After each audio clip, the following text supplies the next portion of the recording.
네, 오늘 함께 은혜 받으실 하나님의 말씀은 여호수아 14장 6절로 12절까지의 말씀입니다. 구약성경 341쪽에 있는 여호수아 14장 6절에서 12절까지의 말씀 제가 봉독해 올려드리겠습니다.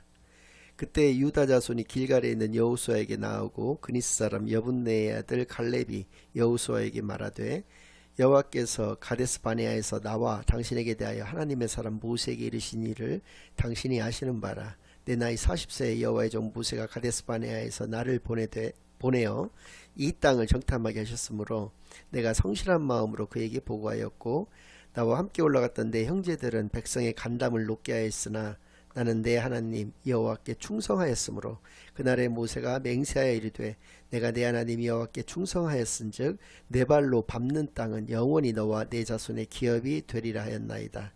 이제 보소서 여호와께서 이 말씀을 모세에게 이르신 때로부터 이스라엘이 광야에서 방황한 이 45년 동안을 여호와께서 말씀하신 대로 나를 생존하게 하셨나이다. 오늘 내가 85세로 돼 모세가 나를 보내던 날과 같이 오늘도 내가 여전히 강건하니 내 힘이 그때나 지금이나 같아서 싸움에나 출입에 감당할 수 있으니 그날에 여호와께서 말씀하신 이 산지를 지금 내게 주소서. 당신도 그날에 들으셨거니와 그곳에는 아낙 사람이 있고 그 성읍들은 크고 견고할지라도 여호와께서 나와 함께 하시면 내가 여호와께서 말씀하신 대로 그들을 쫓아내리이다 하니 아멘. 하나님 아버지 감사드립니다. 오늘도 귀한 주일로 교회로 예배로 인도하여 주시는 은혜를 진정으로 감사드립니다. 지금 이 시간 저희들이 지난 한 주간 졌던 모든 죄악을 예수 그리스도의 십자가 아래 다 내려놓고 오직 저희들의 온 마음과 정성을 다하여 하나님께만 드려지는 예배를 통하여 하나님께서만 영광 받으시는 은혜의 시간으로 이 시간을 인도하여 주시옵소서. 모든 것을 감사드리오며 예수 그리스도의 이름으로 기도드리옵나이다. 아멘. 네, 오늘은 이 산지를 내게 주소서 그 세 번째 시간으로 오늘 본문 말씀을 중심으로 하나님의 말씀을 증거하겠습니다. 지난 2주일간에 걸쳐서 여러분들에게 증거했던 그 메시지들은 오늘의 본문의 그 메시지를 증거하기 위해서, 그러니까 효과적으로 깊게 잘 전달하기 위해서 사전적으로 여러분들께서 아셔야 될 만한 내용에 대해서 말씀드렸던 것이고, 그러니까 오늘 본문의 메시지가 그만큼 중요하기 때문에 그러한 작업들이 있어 왔다는 것이고요.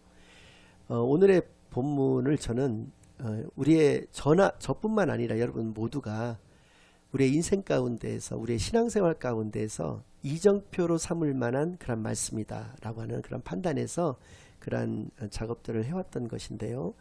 모쪼록 오늘 이 메시지를 여러분들께서 깊게 경청하시는 시간만이 되기를 바라겠고요. 이 말씀들을 통해서 하나님의 그 깊은 뜻을 우리가 깨닫게 되는 그런 놀라운 은혜의 시간만이 되기를 간절히 바랍니다. 오늘 본문 말씀을 간략하게 다시 한번 요약을 한다면 이러한 내용입니다. 제비뽑기를 통해서 땅을 분배하기로 이렇게 결정이 되었었습니다. 그래가지고 제일 먼저 나왔던 사람이 유다 지파가 나오게 되었고 그 유다 지파의 족장이었던 사람이 갈렙이라고 하는 사람이거든요. 갈렙이 이제 여호수아에게 이렇게 얘기를 합니다. 내가 지금 나이가 비록 85세에 이르렀다. 근데 45년 전인 내가 40세 때에 가데스 바네아라는 곳에서 당신도 나도 그 12명의 정탐꾼 중에 한 명이지 않았었느냐라는 얘기입니다. 그 얘기는 뭐냐면 이제 출애굽한 지 2년도 채 되지 않은 때 그들은 가나안 땅의 바로 턱 밑이라고 할 수 있는 가데스 바네아라는 곳에 도착을 했다는 거예요. 그래서 그곳을 점령하기에 앞서서 그 40일 동안 12명의 정탐꾼들을 뽑아서 정탐을 시켰다는 것이죠. 근데 이제 돌아왔을 때 이제 유다 지파에서의 대표자는 갈렙이었고 에브라임 지파에서의 대표자는 여호수아였는데 이 갔다 와서 두 명의 이 정탐꾼만 여기서 본문에서는 성실한 보고라고 나와 있는데 그 믿음의 보고거든요. 믿음의 보고를 올려드렸다는 것이죠. 지금 하나님께서 우리에게 주시고자 약속해 주신 그 땅이기 때문에 지금 들어가도 바로 우리가 차지할 수 있다라고 보고를 한 반면에 10명의 정탐꾼들은 그들에 비하면 우리는 메뚜기와도 같다.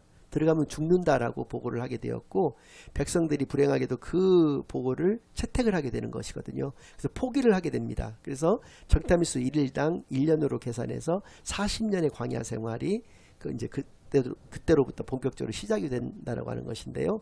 아무튼 그렇게 40년의 광야 생활 동안 또 이곳에 와서 한 7년 정도 이 정복전쟁을 치르는 동안까지 내가 하나님의 은혜 가운데에서 이렇게 건강하게 살 수 있었다. 그리고 그때 당시에 믿음의 보고를 모세에게 했을 때 모세는 두 명이 했는데 왜 갈렙에게만 그런 약속을 했을까 생각해 봤더니 이미 그때에도 모세는 아마 자기의 후계자로서 차기 지도자로서 여호수아를 이미 낙점을 하고 있었기 때문에 민족의 지도자니까 땅이 필요가 없으니까 이 갈렙에게만, 갈렙은 이제 유다 지파의 대표가 될 것이기 때문에 유다 지파는 이제 땅을 차지해야 되는 사람이라서 그렇게 네가 밟는 모든 땅들은 영원히 너와 내 자손들에게 주겠다라고 약속을 했다는 것이죠. 그 약속을 여호수아에게 너도 들었지 않느냐. 그래서 상기를 시켜주면서 내가 비록 85세에 이르렀지만 그때나 지금이나 나는 똑같다. 그러니까 나는 싸움에 나갈 수도 출입을 하기에도 체력적으로나 모든 면에서 아무 문제가 없고 40세 때나 85세 때나 지금 똑같다라고 하는 것을 이야기를 하면서 이 땅을 나에게 달라 라고 하면서 땅을 요구하는 것의 그 특징을 세 가지를 이야기를 합니다. 근데 이 세 가지 모두가 매우 좋지 않은 조건의 땅이라는 것을 우리에게 알려주고 있는 것인데요. 그 첫 번째는 아직 정복되지 않은 땅이라는 것입니다. 그러니까 정복된 땅 중에서 이미 좋은 거는 여리고 같은 성이 굉장히 좋은 땅이거든요. 왜냐하면 굉장히 비옥한 토지를 갖고 있을 뿐만 아니라 가나안 중에서도 가장 크고 좋은 성이었거든요. 그 성을 하나님께서 무너뜨려 주셨기 때문에 그 땅에 가서 재건만 하면 되는 것이니까 땅 짓고 헤엄치기거든요. 그렇게 정복된 땅을 놔두고 정복되지 모든 네가 밟는 모든 땅을 다 준다고 했는데도 정복되지 않은 땅을 자신에게 달라고 했다는 것이죠. 두 번째는 그 땅이 산지라고 하는 것입니다. 여러분 산지가 좋겠어요? 평지가 좋겠어요? 당연히 평지가 좋을 거 아니겠습니까? 두 가지 측면에서 그렇습니다. 첫째로 전쟁을 하기에도 평지는 방어하는 쪽이나 공격하는 쪽이나 똑같은 조건입니다. 그러나 산지는 공격하는 쪽 입장에서는 낮은 곳에서부터 높은 곳으로 올라가야 되는 것이고 방어하는 쪽 입장에서는 높은 곳에서 낮은 곳으로 올라오고 있는 적군을 공격하기만 하면 되기 때문에 용이하다는 것이죠. 그러니까 반대로 공격하는 쪽 입장에서는 매우 힘들고 어려운 것이 산지라고 하는 그 지형이 갖고 있는 특색이라는 것이죠. 또한 두 번째로 농사의 측면에 있어서도 평지가 훨씬 더 농사가 잘 된다는 것이죠. 산지는 농사가 잘 될 수가 없다는 것이죠. 지형이 이제 험난하기 때문에. 그런데도 산지를 자기에 달라고 얘기를 했다는 것이죠. 세 번째가 더 중요한 것인데 세 번째 특징이 그곳을 점령하고 있고 실질적인 지배를 하고 있는 곳이 그 자손들이 아낙 자손들이라고 하는 사람들이라는 것이죠. 그 아낙 자손은 가나안 7족속 중에서도 가장 강인한 족속들입니다. 그 거인족들이거든요. 그러니까 가장 크고 강한 족속이라고 성경에도 이렇게 나와 있거든요. 그곳을 자신에게 달라고 얘기한다는 것입니다. 얼마든지 좋은 땅, 쉬운 땅을 달라고 할 수도 있었음에도 불구하고 아직 점령되지도 않고 산지인 아낙 자손들이 시료 지배를 하고 있는 그 땅을 자신에게 달라고 얘기를 한다는 것이죠. 그뿐만이 아닙니다. 실제로 이제 몇 년 뒤에 갈렙은 그 땅을 그 믿음으로써 차지를 하게 되는데요. 그 땅 가운데에서 자신의 딸이 이제 악사라고 하는 딸이 있었고 사위는 이제 온니엘이라고 하는 사위가 있었는데 그 둘에게 네게브라고 하는 그 지역을 헤브론이라고 하는데 헤브론 지역 중에서도 가장 척박한 땅을 그 자식들에게 그걸 주고 있다라고 하는 것이죠. 그러니까 이러한 땅의 특성을 가지고 있는 곳을 자신에게 달라고 했던 것은 오직 어떤 인간적인 영웅심 때문에서 이렇게 했던 게 아닙니다. 공동체에 대한 희생이었던 것이죠. 맨 첫 번째 나와가지고 나한테는 이런 땅을 달라라고 이야기를 하는 것이 비옥한 땅을 달라고 하는 것이 아니라 가장 정복하기 어렵고 척박한 땅을 자신에게 달라고 했던 것은 그의 믿음으로 인해서 그게 가능했다는 것이죠.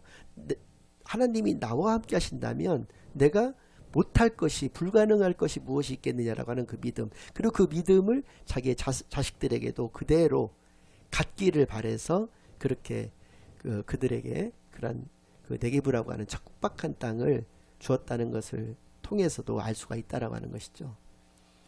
저도 제가 이제 죽기 전에 우리 제 자식들 또 제 손자가 이제 있게 되고 손녀가 생기게 된다고 한다면 그 손주들에게 혹시 또 하나님께서 저에게 장수의 복을 허락하여 주신다면 증손녀라든지 증손자 같은 그 증손주들에게도 각각에게 저는 봉투를 하나씩 줄 것입니다. 그러면 애들은 분명히 우리 아빠가 우리 할아버지가 재산이 없는 걸로 알고 있었는데 이렇게 나한테 무슨 봉투를 주시지 하고 혹시 숨겨놓은 재산이 있어서 그러셨던 것이 아닌가라고 열어볼 거 아니겠습니까?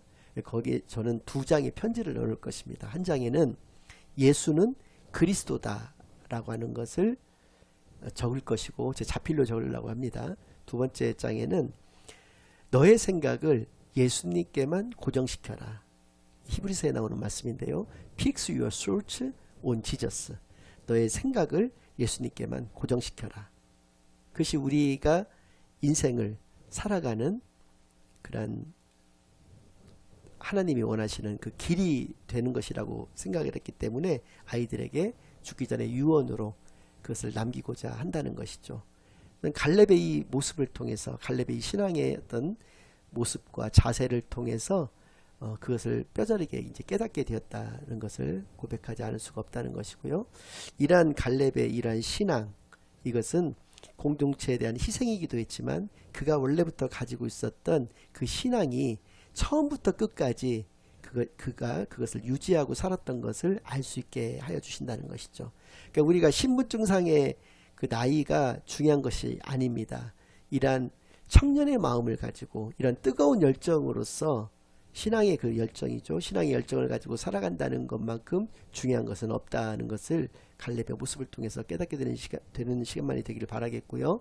바로 그것을 저는 청년 정신이다 이렇게 이름을 지었는데 우리가 물리적인 나이와 관계없이 이런 청년 정신만을 가지고 살아가는 하나님 앞에서 늘 우리가 청년 정신을 가지고 살아가시는 저와 여러분이 되시기만을 간절히 바랍니다. 그런데 문제는 뭐냐면 이러한 유다 지파의 갈렙과 비견되는 모습을 가진 지파가 있었다는 것이죠. 그것은 바로 요셉 지파입니다. 근데 여러분들 그 레위 지파라고 하는 지파가 있는데 그 레위 지파가 원래 12지파에 속해 있었거든요. 근데 레위 지파는 제사장 이제 지파이기 때문에 그 지파에게는 땅을 분배를 하지 않았거든요. 근데도 왜 레위 지파가 빠졌는데도 12지파라고 이야기를 하느냐?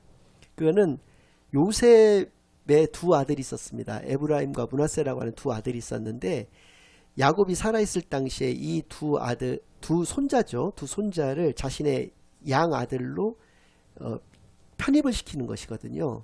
그래서 요셉 가문은 에브라임 지파와 므낫세 지파 2 지파로 나뉘게 되었던 것이거든요. 그래서 12지파가 다시 된 것인데 아무튼 이 요셉 자손들이 와서 더군다나 또 그 여호수아가 에브라임 지파니까 더 말하기가 좋았을 것입니다. 와서 이렇게 이야기를 합니다. 여호수아서 17장 14절부터 18절까지의 말씀을 제가 쭉 읽어드리겠습니다. 갈렙과 어떻게 비교가 되는지를 한번 비교를 하시면서 이렇게 한번 들어보시길 바랍니다. 요셉 자손이 여호수아에게 말하여 이르되 여호와께서 지금까지 내게 복을 주심으로 내가 큰 민족이 되었거늘 당신이 나의 기업을 위하여 한 제비 한 분깃으로만 내게 주심은 어찌함이니까 하니 여호수아가 그들에게 이르되 내가 큰 민족이 되므로 에브라임 산지가 내게 너무 좁을진데 브리스 족속과 루바임 족속의 땅 삼림에 올라가서 스스로 개척하라 하니라. 요셉 자손이 이르되 그 산지는 우리에게 넉넉하지도 못하고 골짜기 땅에 거주하는 모든 가나안 족속에게는 베스안과 그 마을들에 거주하는 자이든지 이스라엘 골짜기에 거주하는 자이든지 다 철병거가 있나이다 하니 여호수아가 다시 요셉이 족속 곧 에브라임과 므낫세에게 말하여 이르되 너는 큰 민족이요 큰 권능이 있은즉 한 분깃만 가질 것이 아니라 그 산지도 내 것이 되리니 비록 삼림이라도 내가 개척하라. 그 끝까지 내 것이 되리라. 가나안 족속이 비록 철병거를 가졌고 강할지라도 내가 능히 그를 쫓아내리라 하였더라. 여호수아가 이제 갈렙의 이야기는 14장에 나오는 것이고 이 요셉들이 요구를 한 것은 17장에 나오는 얘기니까 여호수아가 한 말 속에는 무엇이 생략되어 있었겠습니까? 강할지라도 내가 능히 그를 쫓아내리라 하였더라. 이 말씀 가운데 담겨 있는 뜻은 갈렙은 하나님이 나와 함께 하시면 이라는 신앙으로 나아갔다. 너희들도 하나님이 너희와 함께 하신다라고 한다면 그것이 그 지역이 비록 삼림 지역일지라도 또 가나안 족속이 철병거를 가지고 있는 아주 막 무서운 그러한 모습을 가지고 있을지라도 하나님이 함께 하신다면 그것은 아무것도 아니지 않느냐. 그들을 쫓아내고 14절과 18절 두 번에 걸쳐서 강조하고 있는 말씀은 스스로 개척하라고 하는 것입니다.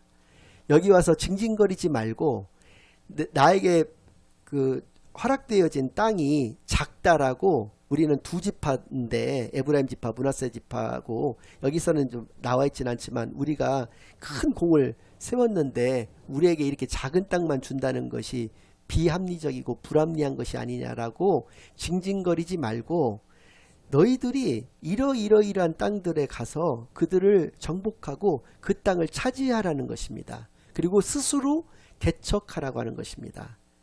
갈렙과 같이 갈렙이 하나님이 나와 함께 하시면이라는 믿음을 가지고 나아갔을 때 그러한 것이 가장 정복하기 어려운 곳을 그가 정복할 수 있었던 것 같이 너희들은 큰 민족이 아니냐.